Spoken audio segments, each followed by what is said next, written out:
The Caribbean night was thick with tension, the kind that made the stars dim and the sea uneasy. Only the daring or the foolhardy sailed under such an ominous sky, yet Captain Seraphine Marrow, the fierce ghost of the green sea, grinned defiantly at the helm of the Tempest's Grace. Her prize, a gleaming emerald crown stolen right from under the noses of Isla Negra's finest guards, sat nestled in a satchel at her hip, whispering promises of power. The crown was more than a relic. It was legend. It had been said that the one who wore it could command the very seas themselves. But the emerald crown wasn't a mere treasure to be admired. It was rumored to bring ruin to anyone unworthy. Seraphine, a captain known for her ruthless cunning and unwavering resolve, had dared to take it. And now, as the waves swelled, she sensed that the chase had already begun. Behind her, faint but growing, was the silhouette of the Reaper's Kiss, a ship captained by the merciless Barlow. He had no need for subtlety.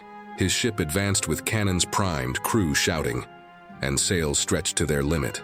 The crown was a treasure every pirate in the Caribbean would kill for, and Barlow would be the first to try. "Captain!" called a voice, rough with urgency. First Mate Garrett, a man whose scarred face and weathered hands bore testament to countless battles, stood at the ready. "Barlow's got his crew ready to gut us. They're closing in." Seraphine's smile widened, defying the chill in the air. "Then we'll give them a show." She turned to her crew. "Load the cannons, double the sails, and keep your blades sharp. We won't make it easy for them." The crew surged into action, the deck alive with the clash of boots and the urgent tightening of ropes. They knew better than to question her orders. This wasn't a woman known to run from a fight. Above them, clouds churned and rumbled, warning of a storm brewing on the horizon. The crown at her hip grew strangely warm, as though feeding off the rising chaos. "Before we set sail, tell us, where in the world are you watching from? And if you were part of this crew, what role would you take on? The navigator, the lookout? Let's see who's brave enough to join this adventure." In a single, smooth movement, Seraphine spun the wheel, her eyes on the distant reef known as the Devil's Maze. A jagged stretch of coral and shattered wood. It had swallowed countless ships and crews who dared test its perilous path, but Seraphine's mind was already set. Only a fool would attempt to follow her there, and she was counting on Barlow's arrogance. The masts groaned as the Tempest's Grace sped toward the reef. Seraphine barked commands, guiding her ship with precision. Cannon fire thundered behind them as Barlow ordered an assault, but the shots fell short, splashing harmlessly into the sea. Seraphine laughed, a sound as sharp as her sword. She knew she was playing with fire, but there was nothing like the thrill of dancing with danger. Garrett approached, his face tight with concern. "Captain, are you sure about this? That maze has taken more than its share of lives." Seraphine's gaze never wavered. "If Barlow wants the crown, he'll have to risk the reef, and if he survives that, he'll find me waiting." Her voice was low, edged with steel. She glanced down at the emerald crown, its glow hinting at an inner fire. "It's worth every risk, Garrett, every last one." The Reaper's Kiss followed, its sails filled and its crew preparing for the worst. Barlow, a towering brute with a taste for battle, let out a booming laugh. He could see the Tempest's Grace weaving through the reef and knew it was risky. But he was a man consumed by ambition, and saw Seraphine's daring as a challenge to his own legend. With a shout, he commanded his ship forward, determined to capture her and the crown at any cost. As the two ships plunged deeper into the Devil's Maze, the rocks grew sharper, their surfaces barely visible beneath the crashing waves. Barlow's ship struck the first rocks, his men scrambling to stabilize her. Seraphine watched from a distance, knowing Barlow's pursuit was as much a test of his arrogance as it was of her own nerve. The first real hit came as one of Barlow's cannonballs found its mark, splintering the Tempest's Grace's starboard side. The deck shook, and Seraphine stumbled, her teeth clenched as she steadied herself. The damage was enough to shake the bravest of hearts, but her resolve was iron. "Patch it up," she shouted, as her crew scrambled to mend the breach. The crown pulsed at her side, almost alive, its glow brightening as the air thickened with smoke and the smell of gunpowder. In the chaos, a scream tore through the air. A younger crewmate, his face pale, pointed off to the right. "Captain, Another ship. Seraphine's gaze followed and her blood chilled. Emerging from the mist like a ghost itself was the Obsidian skull, captained by Rowan, a man feared for his ruthless cunning and rumored dark practices. His ship seemed to glide through the waters, his crew cloaked in silence as if born from shadows. Rowan's voice called out, cold and smooth, "Seraphine Marrow, give me the crown, or I'll see to it you become a tale told in fear." His eyes glinted, his pale face sharp as his cruel reputation. With a flick of his wrist, he raised an obsidian amulet, a relic he was rumored to use to summon strange forces. Seraphine's pulse quickened. It wasn't just Barlow she'd have to contend with, but Rowan as well. The crown seemed to draw in danger like a magnet, its lure irresistible to anyone with ambition. But Seraphine, fierce and undaunted, raised her voice in defiance. "Rowan, if you think I'll hand over the crown without a fight, you know nothing of me." She unsheathed her sword, pointing it at him across the waves. "You and Barlow will leave here empty-handed, or not at all." The waves roared, echoing her challenge as a storm gathered over the Devil's Maze, shadow and thunder growing around the cursed crown that bound them all to the fate that awaited. The Devil's Maze twisted around them like a serpent, each sharp coral and jagged rock a deadly promise. Captain Seraphine Marrow gripped the wheel of the Tempest's Grace, steering her ship with the precision of a master and the wild abandon of one who thrived in chaos. Behind her, the Reaper's Kiss and the Obsidian Skull advanced, their captains ready to risk life and limb for the emerald crown nestled at her hip. Seraphine knew that the crown wasn't just treasure. It was a force that called to the souls of those desperate enough to pursue it, weaving a dark spell of ambition and greed. Garrett, her first mate, sidled up to her, his expression tight. "Captain, we're taking on water." That last cannon shot from Barlow did some real damage. Seraphine barely glanced at him, her eyes focused on the rocky labyrinth ahead. "We'll hold, Garrett. Keep the crew at the pumps and patch what you can." Garrett nodded, his face grim as he relayed the orders, but doubt clouded his gaze as he glanced at the crown glimmering on her hip. He had been with Seraphine long enough to know that she thrived in high stakes, but something about this pursuit felt different. It was as if the crown's very presence had cursed them all. Ahead, the mist thickened, rolling over the water like a shroud. The air hummed with an eerie energy, and somewhere in the distance thunder rumbled, a warning from the skies themselves. But Seraphine held steady, her mind focused on evading her pursuers. Behind them, Barlow bellowed to his crew, his voice carrying over the waves. "Ready the hooks, men. We're taking the Tempest's Grace, and no quarter for Marrow." His laughter boomed, and his crew roared in response, brimming with bloodlust. Barlow's ship maneuvered through the maze with surprising skill, drawing closer with each moment, his cannons ready to fire at Seraphine's command. Rowan, however, was a shadow in the fog, his ship barely visible as it slipped through the mist. Unlike Barlow, he was patient, cunning, content to watch as the two captains tore each other apart. He whispered a dark chant, his obsidian amulet glowing faintly in his grip. The air around his ship grew colder, and a ghostly chill settled over the Tempest's Grace as if Rowan's dark magic were reaching out, clawing for Seraphine and the crown. The first cannonball hit the deck, wood splintering in a shower of debris. Seraphine barely flinched, her instincts guiding her. "Fire back!" she shouted, her voice carrying above the din. The crew, fierce and loyal, responded without hesitation. Cannons thundered in reply, sending volleys of shot toward the Reaper's Kiss. The sound was deafening, the recoil nearly buckling the deck. But as the smoke cleared, it was clear that Barlow's ship had taken the brunt of the assault. His men shouted, scrambling to contain the damage. But Barlow himself stood undeterred, a crazed grin splitting his face. Just as Barlow ordered his crew to board, a second volley fired from the Obsidian Skull, its cannons silent and swift. Rowan's strike was precise, targeting the weakened hull of the Tempest's Grace and sending a shudder through her. Water gushed into the hold as the crew scrambled to plug the breach, but it was clear they couldn't take much more. Seraphine knew they were cornered.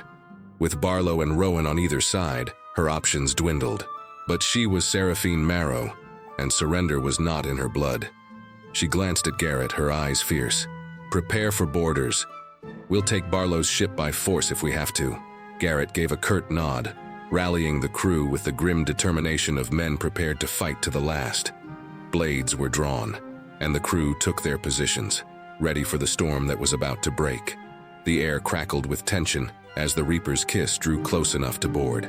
Barlow was the first over, his blade gleaming as he landed on the deck with a ferocious roar. His men followed, and a brutal fight erupted, steel clashing and voices shouting in the chaos. Seraphine met Barlow with her sword raised, their blades ringing as they clashed. "Didn't think you'd get away so easily, did you, Marrow?" he sneered, lunging at her with deadly precision. Seraphine dodged, her movements quick and calculated. "I've never been one to make things easy, Barlow. You of all people should know that." She countered with a fierce strike, driving him back as they fought across the deck, every move a dance of life and death. In the midst of the chaos, Rowan's ship slipped alongside, his crew moving like shadows. They boarded with a stealth that was chilling, their faces hidden beneath dark hoods, their eyes trained on the crown. Rowan himself stepped forward, his gaze locked onto Seraphine, his voice low and taunting. "Give it up, Seraphine. The crown's power is beyond you," he hissed, his amulet glowing brighter. "You're not the only one who understands its secrets." Seraphine felt the crown pulse at her hip, as if it recognized Rowan's dark magic and responded in defiance. She gritted her teeth, her heart pounding. "If you want it, come and take it," she spat, her grip tightening on her sword.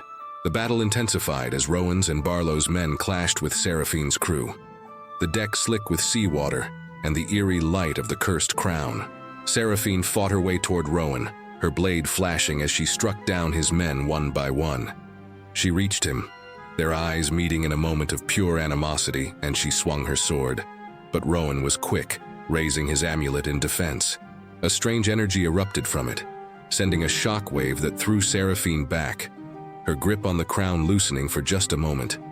The crown tumbled to the deck, its emeralds gleaming as it rolled between the battling pirates. Barlow lunged for it, his fingers brushing the cursed treasure, but Seraphine recovered swiftly. She kicked the crown out of his reach, the artifact sliding across the deck as if unwilling to be claimed by anyone else. Her eyes narrowed, and she called out to her crew, "Protect the crown! Let no one take it!" The crew rallied, throwing themselves into the fight with renewed ferocity, their loyalty to Seraphine unwavering. She locked eyes with Rowan, her voice a snarl. "You'll have to tear this ship apart if you think you're getting that crown." Rowan only smiled, dark and deadly, his hand raised as he whispered an incantation that made the very air grow thick. Shadows slithered across the deck, spectral hands reaching out for the crown, their touch cold and hungry. The men around them faltered, some crying out in fear as the shadows closed in, but Seraphine held her ground. "Rowan, whatever you think you know about the crown, you're wrong," she shouted, grabbing the crown and holding it high. "This is no gift of power. It's a curse that'll ruin anyone who dares to take it." But Rowan's eyes gleamed with a mad determination. "Then ruin me if you dare, Seraphine. But the crown's power will be mine." With a furious cry, Seraphine raised the crown above her head and plunged forward, her blade aimed at Rowan's heart as she charged. The storm thundered overhead, lightning splitting the sky as their clash reached its fever pitch. The fight roared on, the crown at the center of the chaos, its curse drawing all closer to a dark end none of them could foresee. The storm raged, crashing waves over the deck of the Tempest's Grace as the fight tore through its crew like wildfire. Thunder cracked, illuminating the scene with bursts of searing white light as Captain Seraphine Marrow stood at the heart of the chaos, gripping the cursed emerald crown. Her adversaries, Captain Barlow of the Reaper's Kiss and the sinister Rowan of the Obsidian Skull, pressed in on either side, their greed for the crown sharpening their focus to deadly points. The crown in Seraphine's hand pulsed with a dark energy, its glow matching the flickering lightning overhead. It felt alive, whispering promises of power that seeped into her mind, urging her to unleash its full potential. She could feel its curse winding around her, tempting her, but she forced herself to stay grounded. She'd seen men driven mad by lesser artifacts, and she wasn't about to become one of them. Across the deck, Barlow fought his way toward her, his face twisted with determination. Blood streaked his arm from a gash received moments earlier, but he didn't seem to notice. His eyes were locked on Seraphine, or rather, on the crown in her grasp. With a snarl, he shouted, "Marrow, that crown's mine by right. Hand it over and maybe I'll spare your miserable crew." Seraphine laughed, a harsh, mocking sound that carried over the crashing waves. "Spare them. They'd sooner rot in the depths than bow to the likes of you, Barlow." She raised her sword and with a quick slash forced Barlow back, her movements as fierce as the storm around them.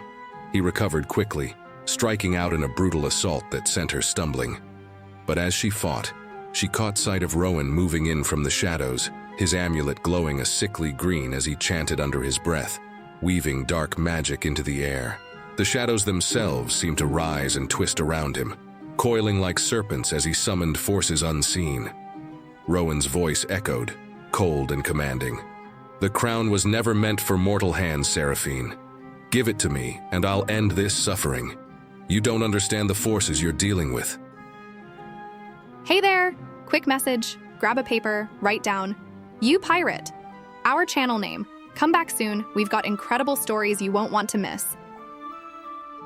The crown seemed to react to his words, flaring with a brilliant, angry green light, and a strange hum began to vibrate through the air, resonating with the pulse of the storm.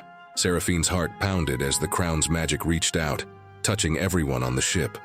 Barlow, seeing an opportunity, lunged again, his blade flashing toward Seraphine. She deflected his strike, twisting his sword from his hand and sending it clattering across the deck. She saw her chance and took it. With a swift, powerful movement, she kicked Barlow back, sending him sprawling across the slippery deck.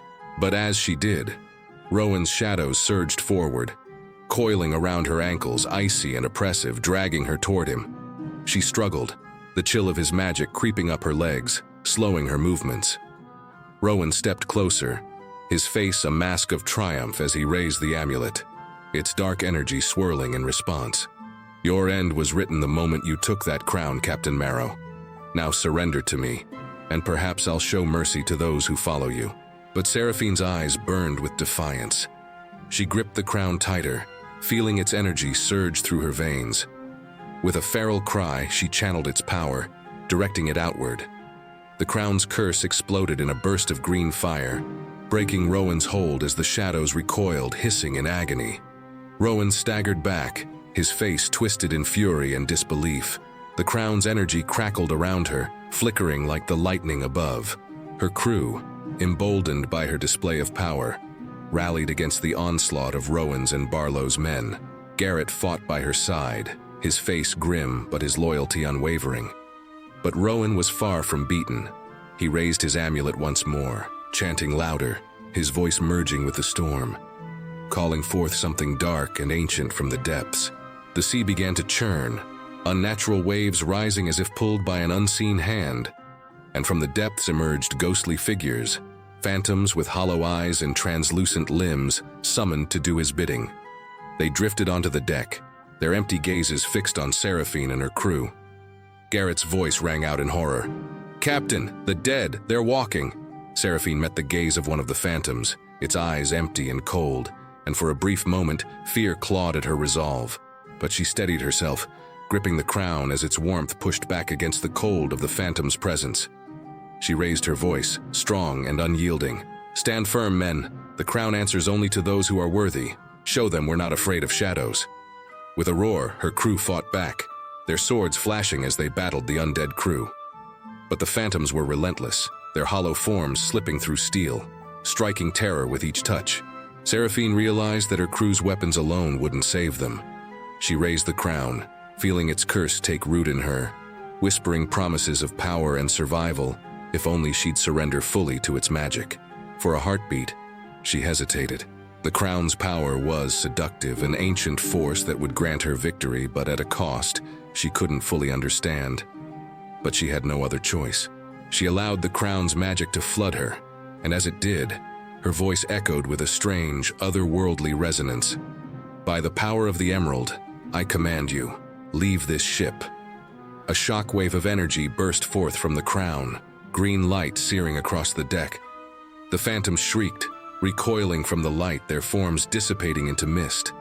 But the cost of wielding such power struck her like a wave, leaving her gasping, her vision blurred as the crown's curse clawed at her mind. In that vulnerable moment, Rowan lunged forward, his hand closing around the crown, his face alight with triumph. But Seraphine reacted instinctively, grabbing his arm and pulling him into a fierce struggle, the crown trapped between them. Its cursed energy surged, writhing between them as if trying to consume them both. Barlow, seeing his last opportunity, staggered to his feet, eyes wild. He threw himself at them, hands grasping for the crown. The three captains grappled, their desperation boiling over, each trying to seize control of the cursed relic. In the chaotic struggle, Seraphine saw a glint of something sharp, a knife clutched in Barlow's hand.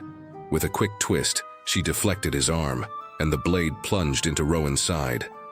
Rowan gasped, his face contorting in shock and rage, the amulet slipping from his grip as he fell back, collapsing to the deck, his chant breaking as the shadows around him dissipated.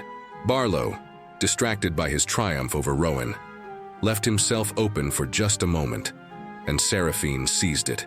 She brought her knee up, slamming it into his chest, knocking him back. As he stumbled, she grabbed the crown with both hands, her gaze fierce and unyielding. The storm around them reached a crescendo, the wind howling as lightning split the sky, illuminating the deadly scene. With a defiant shout, Seraphine held the crown high, channeling its energy one last time. The emeralds flared, casting a green light that spread across the sea, a light so fierce it seemed to consume everything around them. Barlow's face twisted in horror as the light enveloped him, his form disappearing into the blinding glow. The power of the crown consumed him, his figure fading as he screamed, his voice lost to the storm. Seraphine staggered back, the crown's weight in her hands heavy, almost unbearable. She looked down at Rowan, who lay still, his life ebbing away. His eyes flickered open one last time, and he managed a grim, hate-filled smile. The curse, it never leaves you, Captain Marrow. It will haunt you, as it has haunted me. With those final words, Rowan breathed his last, his hand falling limp on the deck. Seraphine was left alone, her ship battered, her crew dazed but alive, the crown still glowing ominously in her hands. She knew now that she could never escape its curse, that her victory had come at a price she'd carry forever. The storm calmed, the sea growing still once more. But Seraphine's heart was heavy with the knowledge of the cost of her power. As dawn broke, casting a golden light over the wreckage, she stood at the helm, the cursed emerald crown in her grasp, knowing that the legend of Captain Seraphine Marrow had only just begun. The morning sun rose, casting an eerie calm over the deck of the Tempest's Grace, which was strewn with debris from the night's battle. The crew moved in silence, battered and worn, as they began the grim task of clearing the ship. They avoided the emerald crown, which now lay abandoned at the center of the deck, its ominous glow dimmed but still present, like a fading heartbeat. Captain Seraphine Marrow stood nearby, staring down at the artifact with a mixture of triumph and dread. Her first mate, Garrett, approached cautiously. He bore fresh cuts, his arm wrapped in a makeshift bandage, but his eyes were sharp with concern. "Captain, what now?" The crew's whispering about the curse, saying it's bound to follow us wherever we sail. Seraphine's gaze remained fixed on the crown. She could still feel the lingering power pulsing from it, tugging at her like an undertow, promising her unimaginable control over the seas. But she'd seen enough of its effects. She'd watched Rowan and Barlow fall to its lure, consumed by greed and dark magic. She understood now that the crown's power came at a price that no mortal could afford. "We've won the battle, Garrett," she murmured, her voice heavy with exhaustion. "But this crown, it's no victory. It's a curse, and we'll pay dearly if we keep it." Garrett's brow furrowed. "You mean to give it up after all that? Captain, the crew fought tooth and nail for this. They'll think we bled for nothing." Seraphine lifted her gaze to the horizon where the sunlight danced on the water. She'd earned a reputation for her fearlessness, but something deeper, a cold shadow, had settled in her heart. The crown had shown her visions in the heat of the battle, brief, terrifying glimpses of her future if she kept it. She'd seen herself standing on a pile of wrecked ships, alone, her crew long gone, her body twisted and hollowed by the crown's curse. She knew she couldn't let that fate come to pass. "Gather the crew," she said finally, her voice firm. "We need to make a choice." The crew gathered around her, their faces marked with suspicion and fear as they looked at the crown on the deck. They'd fought and sacrificed, risking their lives for the chance at fortune and power. Now they waited to hear what Seraphine would do with the treasure that had cost them so much. Seraphine cleared her throat, choosing her words carefully. "This crown," she began, her voice steady, "is not the treasure we thought it to be. It's a curse, meant to destroy anyone who dares to claim it. You've seen it for yourselves, Rowan, Barlow, all of them driven mad by its promise of power." One of the younger sailors, eyes wide with fear, murmured, "Then why did we fight for it, Captain? Why did we risk our lives?" She looked at him, her expression softening. "Because that's the lure of cursed things. They promise us everything we could ever want, but they hide the price until it's too late." Her voice hardened as she continued, "We can't keep this crown. To hold it would mean ruin for all of us." A murmur ran through the crew, some nodding in agreement, others looking torn. Garrett stepped forward, giving her a measured nod. "What do you plan to do with it, Captain?" Seraphine took a deep breath, feeling the weight of her decision. "We'll take it to the Isle of Shadows," she said, her voice resolute. "There's a cavern there, a place where cursed things go to be forgotten. We'll leave it where no one can find it, and we'll sail far from its reach." The crew exchanged wary glances, but they respected her decision. The Isle of Shadows was an infamous place, a remote and haunted island avoided by even the bravest pirates. Legends spoke of it as a burial ground for treasures too dangerous for mortal hands, and many believed that its depths held countless secrets better left undisturbed. With her crew resolved, Seraphine ordered them to prepare for the journey. The ship's repairs were swift, a tense silence hanging over them as they sailed toward the island. The seas grew colder as they approached, and a thick mist settled around them, muffling the sounds of the waves. It was as if the ocean itself was holding its breath, waiting to see if they would truly release the cursed crown. The Isle of Shadows loomed ahead, a bleak silhouette against the darkening sky. The island was covered in dense jungle, its cliffs rising sharply from the sea, crowned by twisted trees and eerie shadows. As they approached, the waters grew strangely calm, a deceptive stillness that only deepened the unease spreading through the crew. Seraphine led the way onto the shore, carrying the crown herself. She felt its weight growing heavier with each step, its magic resisting her, fighting to stay in her grasp. But she steeled herself, determined to rid herself of its dark influence. They reached the mouth of the cavern, a yawning black opening in the cliff face. The air inside was cold and damp, filled with an unnatural silence that pressed in around them. Seraphine could feel the crown's resistance growing stronger, as if it sensed its fate and was struggling to escape. But she pressed on, leading her crew deeper into the heart of the cave. At the end of the passage, they found an ancient stone altar, covered in moss and faintly glowing in the dim light. Seraphine knew without being told that this was the resting place of cursed relics, a place untouched by time. She set the crown on the altar, watching as its emeralds dimmed, their light fading as if the crown itself was finally accepting its end. The crew gathered behind her, watching in tense silence. She took a deep breath, feeling the weight lift from her shoulders. The crown no longer pulsed with that dark energy, no longer whispered in her mind. She felt free. As they turned to leave, Garrett placed a hand on her shoulder.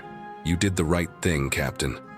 But I wonder, will this be the last we see of its curse?" Seraphine glanced back at the crown, lying silent and still on the altar. "Curses have a way of lingering," she said, her voice low. "But this is where it ends for us. We'll sail away from here, and we won't look back." They left the cavern in silence, the weight of the crown's curse finally behind them. The tempest's grace sailed away from the Isle of Shadows. The crew's spirits lifted as they returned to the open sea.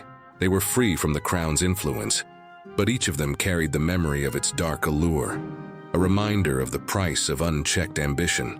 As the island faded into the mist behind them, Seraphine felt a strange mix of relief and loss. She knew she'd become a legend for stealing the emerald crown, but she was leaving behind a part of herself in that dark cavern, a part bound to the curse that had tempted her. Days passed as they sailed, the warmth of the Caribbean sun returning, and the open sea stretched out before them. Seraphine's crew was alive, their loyalty renewed, and they had stories to tell that would echo through taverns and port towns for years to come. But for Captain Seraphine Marrow, the legend of the Emerald Crown was a tale she would let die, a chapter in her life that she'd sealed in the shadows. As she stood at the helm, gazing out at the endless horizon, she knew that this wasn't the end of her story, only the beginning of new adventures. The sea was vast, filled with mysteries yet to be uncovered, and she would face them all with the same fierce heart that had carried her through this dark trial. Turning to her crew, she raised her voice, a new determination sparking in her eyes. "Set course for the open waters. We've got new legends to chase." The crew cheered, their spirits high, their faith in their captain unbreakable. And as the tempest's grace sailed into the horizon, Seraphine Marrow left the curse of the Emerald Crown behind, but her legend had only just begun. If you enjoyed this tale of high-stakes danger and forbidden treasure, don't forget to subscribe to You Pirate. Join us for more epic adventures, mysterious curses, and daring escapes on the high seas. Share with a friend who'd love the thrill, and be sure to catch our next adventure.